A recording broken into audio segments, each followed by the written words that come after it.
Bonjour à tous, c'est Alex, coach sportif et préparateur physique spécialisé dans l'entraînement fonctionnel et bienvenue sur la chaîne Le Corps Libre. Et aujourd'hui, je vous propose de parler d'une des méthodes d'entraînement les plus utilisées dans le monde de la préparation physique et de la remise en forme, le gainage, avec notamment l'exercice de la planche qui est souvent représenté comme l'exercice de base. Et aujourd'hui, je serai accompagné de Daniel, un proche de Gisèle qui sera mon cobaye pour la démonstration. Le gainage, finalement, c'est quoi ?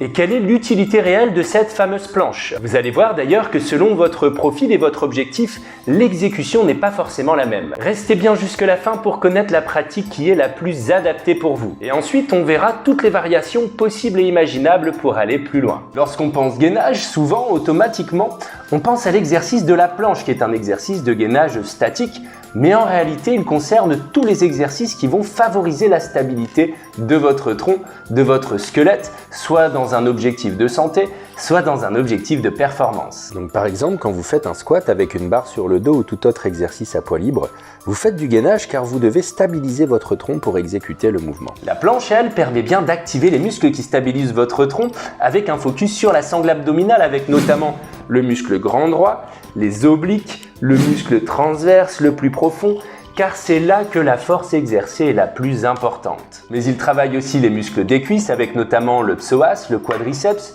et également vos épaules et vos triceps. En termes de santé, la planche recrute un grand nombre de muscles. Elle est facile à exécuter, sans matériel, et l'exercice est intéressant pour travailler votre sangle abdominale sans traumatisme. Contrairement aux exercices traditionnels qui ont tendance à comprimer le bas-ventre et à charger le périnée et la colonne vertébrale inutilement. D'ailleurs, retrouvez le lien de la vidéo sur ce sujet en fin de vidéo. En termes de performance, les exercices de gainage et notamment la planche vont permettre d'améliorer la gestuelle dans votre pratique sportive. Et ce, quelle que soit la discipline, course à pied, foot, tennis, natation.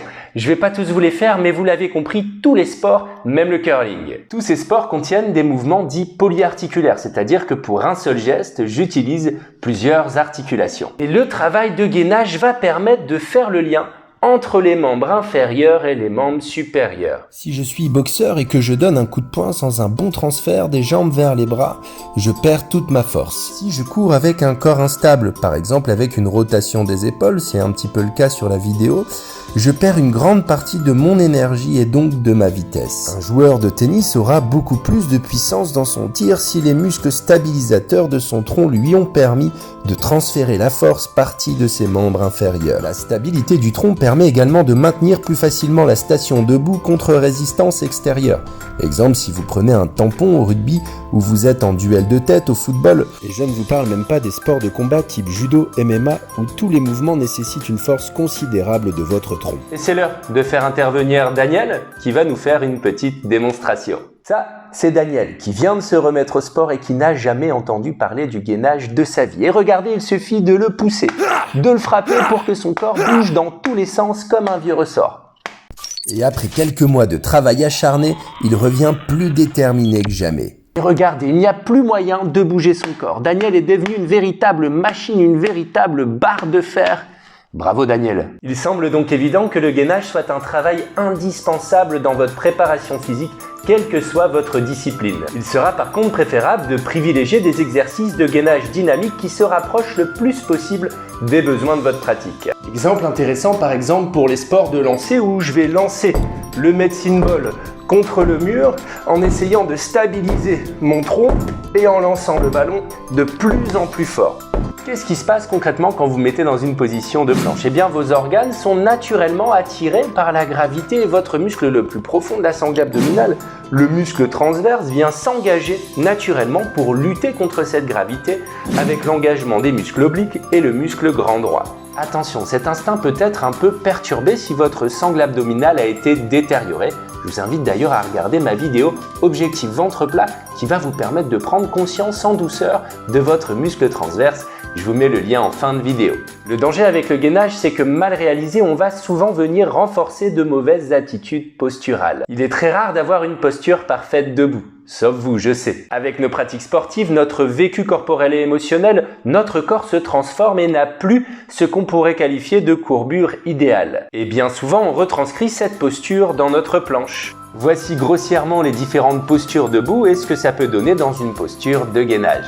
Le problème, c'est qu'en renforçant ces différentes postures, eh bien, on va favoriser l'apparition de pathologies associées. Pathologie lombaire pour la lordose et thoracique et cervicale pour la kyphose. Pour un gainage à objectif santé, par exemple, si vous avez du mal à recruter votre muscle transverse suite à une perte de poids importante ou à un accouchement, on va favoriser la position la plus neutre possible qui nous permet d'activer de manière la plus efficace notre muscle transverse. Donc pour trouver la position neutre, on va déjà essayer de trouver le neutre de notre ceinture scapulaire, épaule omoplate, avec l'exercice du sternum drop, où je vais laisser mes omoplates se resserrer, puis s'ouvrir, et le neutre n'est ni trop serré, ni trop ouvert, il se retrouve juste ici. Puis on va trouver le neutre du bassin avec juste simplement une antéversion et une rétroversion, sans impacter le haut du corps, donc ni trop creusé, ni trop rétroversé, le neutre est juste ici. Ensuite, on va essayer de retranscrire le neutre dans notre position de gainage, c'est-à-dire les omoplates ni trop serrées ni trop ouvertes, ici, et le bassin ni trop antéversé ni trop rétroversé, juste ici. Et du coup, vous allez pouvoir rentrer activement le ventre avec votre muscle transverse. Souvent, les personnes ont du mal à dissocier le bassin des épaules et des omoplates, c'est-à-dire quand ils vont antéverser, les omoplates vont se resserrer, et quand ils vont rétroverser, les omoplates vont faire ce qu'on appelle une sonnette externe et arrondir le haut du dos. Donc déjà, vous pouvez vous entraîner à essayer de bien dissocier vos deux ceintures, c'est-à-dire que quand vous mobilisez le bassin, les épaules et les omoplates ne bougent pas, et quand vous mobilisez vos épaules et vos omoplates, votre bassin reste immobile. Je vous invite à vous entraîner devant la glace, ce qui facilitera la prise de conscience. Dans un objectif de performance, les études montrent que la position neutre inhibe en partie le grand droit de l'abdomen, les tablettes et vos muscles obliques. Je vous mets d'ailleurs les études dans la description. Ah, on est un peu embêté là. Lequel choisir du coup? Sachant que le transverse pour un sportif est censé être naturellement actif, je vous invite à prendre une posture dite de rétroversion, c'est-à-dire qu'on va rapprocher le pubis du bas des côtes. Vous activerez davantage vos muscles superficiels qui font véritablement office d'armure autour de votre transverse. Le placement en rétroversion du bassin n'optimise pas le recrutement du transverse, mais il est toujours sollicité. De même, si vous avez des douleurs lombaires, on va préconiser de diminuer la lordose en rétroversant le bassin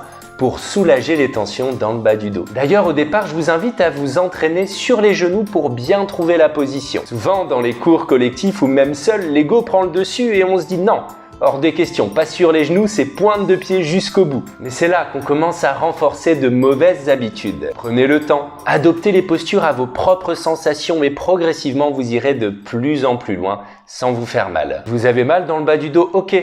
Ne vous forcez pas à garder le neutre parce qu'on vous a dit que c'était absolument comme ça qu'il fallait le faire. Rétroversez le bassin et remontez les fesses. Il n'y a pas de vérité universelle et c'est justement le rôle du coach d'adopter la bonne pratique en fonction de la posture et l'objectif du pratiquant. Voilà. Plus de temps à perdre. Comme Daniel, vous pouvez pratiquer votre gainage en toute sécurité. Dernière chose, si vous êtes capable de tenir la planche plus de 2 minutes, ne vous acharnez pas sur l'exercice. Essayez d'amener des variantes pour amener de la difficulté. Je vous laisse sur quelques options possibles pour vous amuser un peu. Sur ce, je vous dis à bientôt. Prenez soin de vous.